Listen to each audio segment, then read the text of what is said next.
এই 60 বছর বয়সে যুদ্ধ করতেছে উহুদের ময়দানে। উহুদের ময়দান কেন বললাম?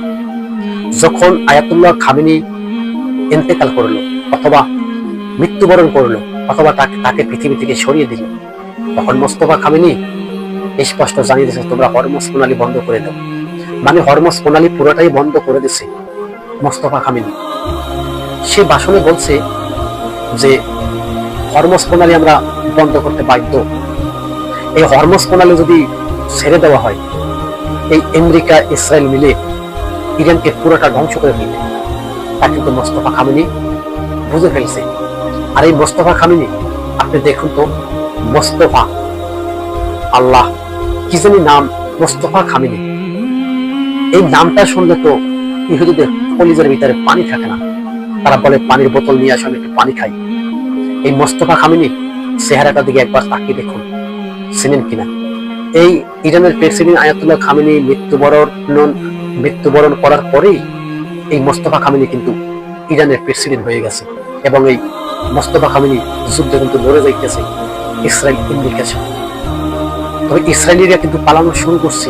কিরে ভাই, ওই যে বলছে তারা পালানোর জায়গাও থাকবে না, পাথরটা পালে বলে দেবে যে আমার পিছনে ইহুদি আছে, তাকে হত্যা করো। এখন যুদ্ধ তো ওই রকমেরই চলছে।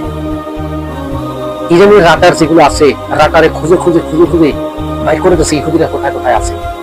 ইরানের রাডার কোথায় কোথায় আছে ইহুদিরা খুঁজে খুঁজে বাইর করে দিচ্ছে। অথবা ফিলিস্তিনের ভিতরে যে ধ্বংসত্ব দেখছেন, এরকমের ধ্বংসত্ব কিন্তু এখন বর্তমানে ইসরায়েলে।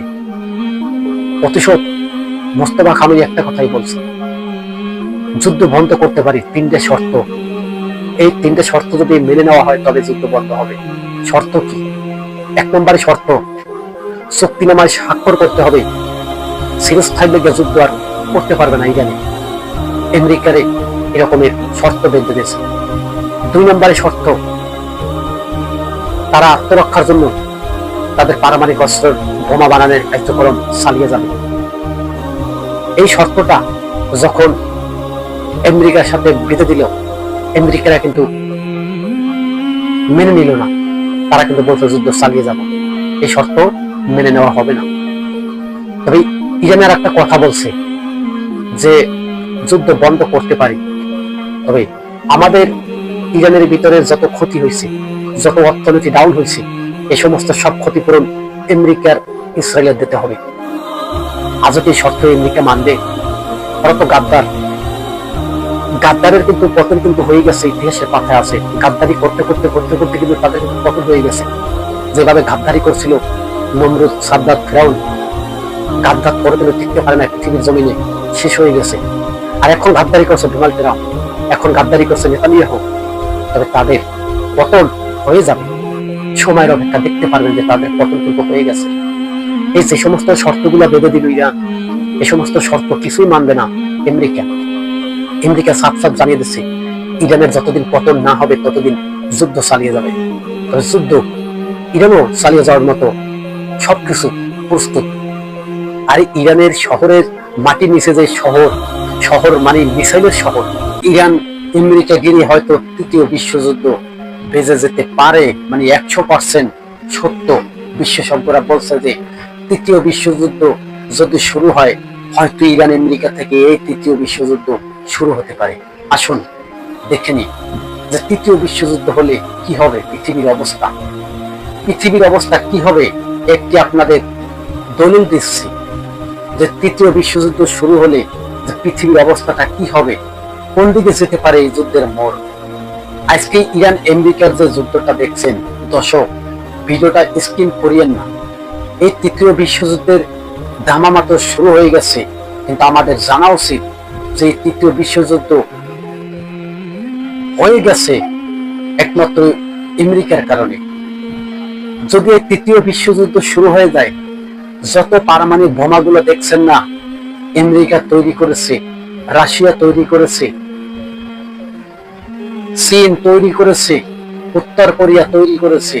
তবে 3য় বিশ্বযুদ্ধ শুরু হলে এই পারমাণবিক বোমা একের পর এক নিক্ষেপ করবে এক রাষ্ট্রের ভিতরে।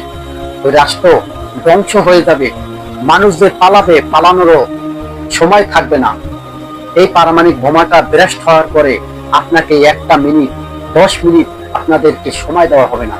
এই পারমাণবিক বোমা যখন ব্যবহার করবে, মানে নিক্ষেপ করবে, তখন এর রেডিয়েশন ছড়িয়ে পড়বে এমন ভাবে মানুষ পালিয়ে যে দৌড়িয়ে পালাবে বাংকারের ভিতরে, সেই সুযোগটুকু দেবে না।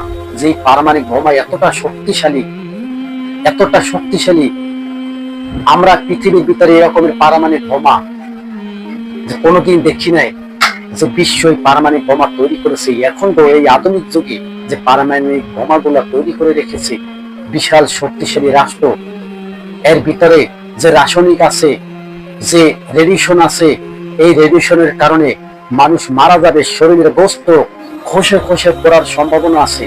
আর এই তৃতীয় বিশ্বযুদ্ধ যদি শুরু হয়ে যায়, তবে চূড়ান্ত সেই যুদ্ধ, এই যুদ্ধ যদি বেঁচে যায়, এই যুদ্ধের দায় কি?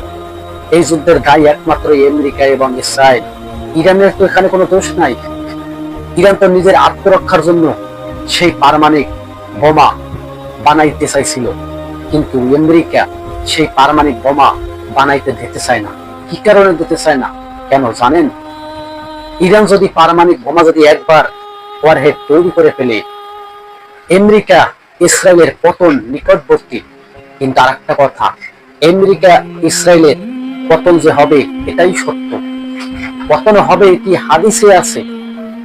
নবীজি সাল্লাল্লাহু আলাইহি ওয়াসাল্লাম 1400 বছর আগে বলেছে এই যুদ্ধের সম্পর্ক, যে যুদ্ধটা কিভাবে শুরু হবে, যুদ্ধটা কি নিয়ে হবে, স্পষ্ট নবী সাল্লাল্লাহু আলাইহি ওয়াসাল্লাম 1400 বছর আগে জানিয়ে দিয়েছে। আমরা মনে করছি যে এই যুদ্ধ থেমে যাবে, কিন্তু না, এই যুদ্ধ থামার কোনো লক্ষণ নাই।